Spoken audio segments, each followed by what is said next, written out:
Hello there and welcome to another live chapter reading for Itsy Bitsy Book Bits. Today I shall be reading from Shake Loose the Borders, Thunder on the Moor Book 3 by Andrea Matthews.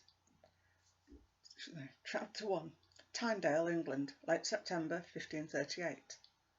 Will Foster helped his newly hand-fasted wife onto her hobbler and watched as she rode off to his father's peel tower. His nephew, young Walt, riding by her side.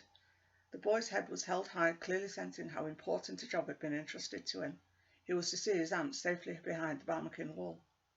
"She'll be fine, lad," Graham Foster said. "Now let's be about it, eh?" Will moaned. After 45 years of marriage, it was easy for his father to say that, but Maggie hadn't even been hand-fasted for a full day, let alone truly wed. He grabbed his hobbler's reins and mounted. "Aye, happening you're right, but she wasna well pleased, I tell you that. She's no likely to be letting it go that easy, mind you." "Och, laddie," his brother Walt said as he rode up beside him. "There'll be a good bit she'll not be pleased with. 'Tis why you need to make an effort to see there's a good deal more she is." Will grinned. "Is that how you've managed to keep our Ellie contented with you for so long?" "That's it, laddie," Walt chuckled. "That and me striking good looks." Will shook his head and laughed. He wasn't sure about Walt's looks, but he was a good man. Of that he was certain. As Will's eldest brother Walt had watched over him since the day he was born, going as far as risking his own neck to save his just a few weeks before, the warden had disdained to charge Will with March treason for trysting with Maggie, the Scotswoman. Walt had not hesitated to put his own life at risk to stay the execution, and they had both nearly been hanged. If their father had not appeared with the warden, they would have been. Instead, Walt had bought enough time to see them spared, save for a few days in a Hexham gaol. Not only that, but their father had convinced the warden to let him and Maggie wed, though Will's mother had insisted that they wait for a priest. Yet even she realised they had to protect Maggie from the family's clutches. If Geordie Armstrong had his way, they'd whisk her back to Scotland to marry that son of a whore, Ian Rutherford. Betty wasn't about to allow that to happen, and so she'd seen to it that the handfast was performed as soon as possible.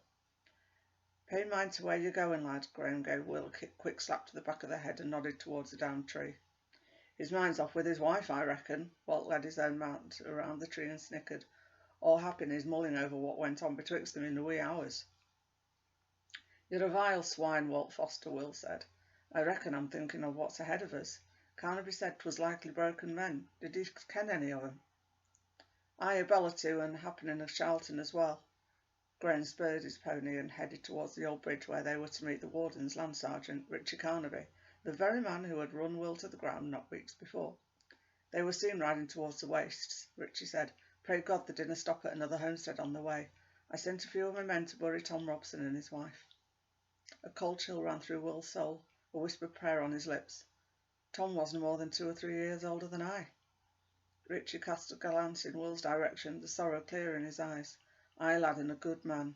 He raised his arm in a silent command and headed towards the barren country known as the Bewcastle Wastes. Maggie spent the night pacing the solar tucked away on the 3rd storey of the peel tower, grumbling to herself, and anyone else who would listen, about how unfair it was to expect Will to leave so soon after the hand-fasting. "He'll be fine, lass," Walt's wife Eleanor said with a big consoling smile. Maggie nodded but continued to gaze out the small window, nervously twisting a tiny ring on her right hand. After a while she walked downstairs and helped Betty prepare some food for the men when they returned. "Not exactly what you thought you'd be doing tonight, is it, darling?" "No, not exactly," Maggie replied, unable to keep a bit of resentment from her voice. "There, lassie, think of how grand the morrow night will be, and every night for the rest of your lives." "I don't know how you do it time after time." A sad smile crossed her new mother-in-law's lips. "You'll just do it, for there's nowt else for it. Like it or not, 'tis the way at the borders." Maggie sighed, but before she could answer they heard some riders approaching, and Betty ran to look out the narrow arrow slit. Without another word the woman headed for the door, opening first the iron yet and then the oaken outer door. She waited in silence on the top step of the 4 stairs, craning her neck until a huge smile broke out across her face. Moments later a husky voice bellowed from below. "Good morning to you, mistress. Have you any food to spare a weary traveller?" "I might find a piece of sour meat to put in your cup, you brazen rogue." Graham mounted the steps and lifted his wife in his arms. The other men were not far behind, with Will leading the way. Following his father's example, he took Maggie in his arms and she held tight as her feet left the ground. If only she could hold him there like that forever, but the commotion woke all in appeal, and before long the young boys were gathered around asking all kinds of questions. Questions the weary men were all too ready to answer through breakfast and dinner and into the early evening. "Did you catch 'em, Grandad?" young Tommy Carnaby asked. "Oh, that we did, laddie, and strung those blackguards right up right where they stood." The children squealed with glee as Graham recounted yet again the entire adventure, but as the sun began to set, Maggie pulled Will aside. "Is that what you'll tell our children?" "Aye, and why not?" "You didn't even give those men a chance. Please, Will, tell me you had nothing to do with their deaths." "But I did, and I'd tie the rope around the creatures' necks again and slap the mounts twice as hard. They had all the chance they deserved." "Just like you had at the river." Maggie bit her lip, knowing that was an unfair comparison. Her family had no cause to try and drown him. He'd done nothing to hurt her, but of course they believed Ian Rutherford a liar that he was. Still, she couldn't help but wonder, what if these men were innocent as well, just at the wrong place? "That was different, Maggie," a frown crossed Will's handsome face. "These men were of nae surname. They were broken men, outlaws with nae code of honour, not even amongst themselves. You were named a broken man yourself for a time, as I recall, when the warden charged you with march treason, and we ran to hide in the hills. Would that have given my family the right to assume you were guilty?" "Aye, well, they did they not? And I wasn't even named as such then." Will pressed his lips together and took a long breath through his nose, before relaxing his expression once more and continuing on a gentle note. "These men were found with the red hand, Maggie, and that was all the proof we needed." But she was having none of it. "So too were you, William Foster, for the bloody dagger that killed my father was your own, and to add insult to injury, you were caught holding me captive as well. And don't try to say I wasn't." Both Maggie and Will had begun to shout, and all around stood quietly listening to their first real argument. "Ach, you should have let them drown me, lass, for 'twould have saved me a lifetime of grief." Maggie screamed in frustration, tossing a large bowl of stew in Will's direction. She had forgotten how quick his reflexes were, however, as had Walt, who soon ended up with the bowl in his face. Maggie gasped apologetically, but Walt was a good-hearted soul and simply picked up an oatcake and began wiping his neatly trimmed beard. "Good stew, Ma," he grinned in an obvious attempt to break the tension. Will, however, simply grabbed his cloak and headed for the door. "I'm weary of this, mistress, and heading home. Gather your things together and let's be on our way." "And leave with a cold-blooded murderer such as you? Not likely." "Have it your own way, then. I'll be back to fetch you in the morn." He strode out the doors and down the narrow wooden steps, turning once to see if she was following. But instead Maggie left him at the foot and headed for Graham's cottage.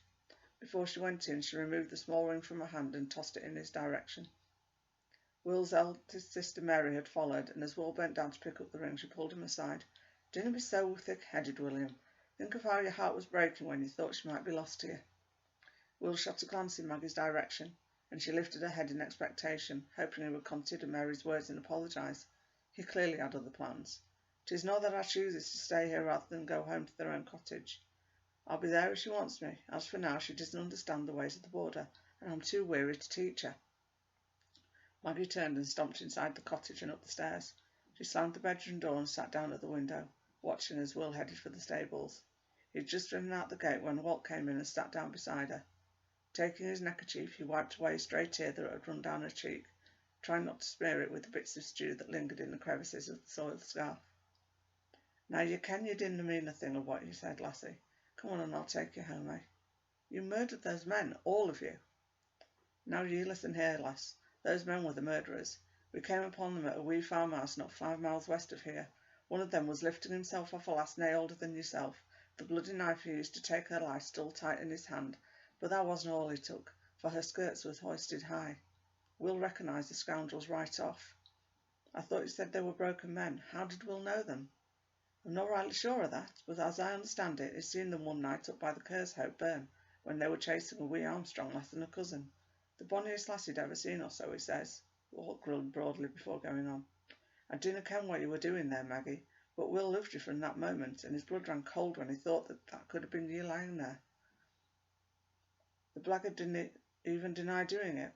There's not much law up here, Maggie. I suppose the warden does the best he can, though most are no better than the rest of us, but we're all we have."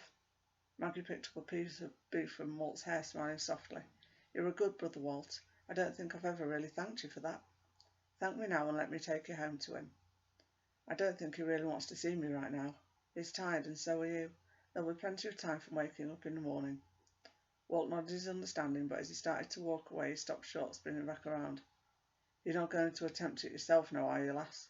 I ken now how headstrong you can be. Ordinarily, I probably would, but I'm tired as well from worry and anger. Besides, as I said, Will won't want to talk now. It'll better to be wait till morning. Good night then, darling. Maggie rose early the next morning and dressed quickly, hoping to be ready for Will when he came for her. Though she hurried down the stairs, determined to help with breakfast, she was surprised to find Will already there, sitting with his mother at the long table in the centre of the room. She stopped for a moment, not knowing what to say, but Will just shook his head and stormed outside. Go talk to him, lass. 'Tis you he needs to hear from. Will! Maggie ran across the yard, then suddenly she stopped in front of the peel. Something in the dirt glistened, and she bent down hastily to pick it up. But it was only the broken clasp of an old brooch. Is this what you're looking for, mistress? Will had out the tiny ring she had thrown at him the night before. Biting back tears, she took his hand and lifted herself up. I'm so sorry, Will. He handed her the ring he wore as well. You'd best have taken the other as well, for they rightfully belong to you. Maggie felt an incredible pain in her heart. Handfast could be broken in these parts if the two parties involved agreed on it. Was Will simply giving her a way out, or was he asking for one? She stared at him for a moment, not sure whether she should take the ring with dignity or start crying hysterically. When she didn't speak, he continued, I would never have helped hang those men if I weren't sure of what they'd done. If you cannot stand by me in this, what have we left? Our love, she said, with a voice no more than a whisper. If it's truly as strong as I think, it will withstand far more than this. There's bound to be at least a few things we don't agree on. Then you still want me, even though you ken well what I've done. I've always wanted you, Will. I may not have admitted it at first, she said, struggling to suppress a slight smile before turning serious again. How she wanted to tell him where she was really from. How she'd admired his portrait in her father's collection, but he'd surely think she'd lost her mind. Things are so different down in Lancashire. Well, it wasn't a lie. She had lived in Lancashire, just not in this century. It was going to take me a little time to adjust. I was frightened and upset, that's all. Nothing's changed. I still helped hang those men, and I'll do it again. Walt told me what he saw and explained it to me. Then he's told you there's no much law up here, so sometimes we become the law ourselves, for better or worse. I'm not saying we never make mistakes. I, of all people, ken that straight enough. But some of us try to do the right thing. Try not to let our anger and hate get in the way. Carnaby tries. He mucks his up sides right enough. Will shrugged and agreed and took at his lips. But I guess he does try for the most part. Oh, Will, Maggie touched his cheek, tears welling in her eyes as she recalled Richie taking him prisoner. I know I have a lot to learn about life here, but I do love you. Please don't ever doubt that. She was just about to reach up and kiss his cheek when a rider came galloping hard from the west. Will grabbed her tight around the waist, clutching her to his side with one hand while he placed the other on the hilt of his sword. Walt opened the peel door and peered down the steps, half dressed and rubbing his eyes groggily. Good morning to you, Will, my lad. And to you as well, mistress, the rider said. As for your brother there, he looks as though he's been sleeping with the kye. You're looking well yourself, Pete, Walt laughed and rubbed a hand across his beard. Are you calling me the cow then, Peter Hetherington? Ellie came up beside Walt, placing her arms around her husband's waist and tilting her head inquiringly. Ah, not at all, mistress. Pete pulled the bonnet from his head, his face flushing bright red. Just having my cousin on a bit. Nowt more. You're looking lovely as usual, Ellie, darling. Ellie lifted an eyebrow, then gave Walt a kiss on the cheek before heading back inside the peel tower. Didn't be long about it, husband. Breakfast is nigh on to being ready. Wilt grinned down at his cousin, clearly pleased with himself. So, cousin, what is it that brings you this way so early on such a fine morn? I hope you enjoyed listening to this chapter reading and that you'll go check out the book. Thanks very much for watching. Bye-bye.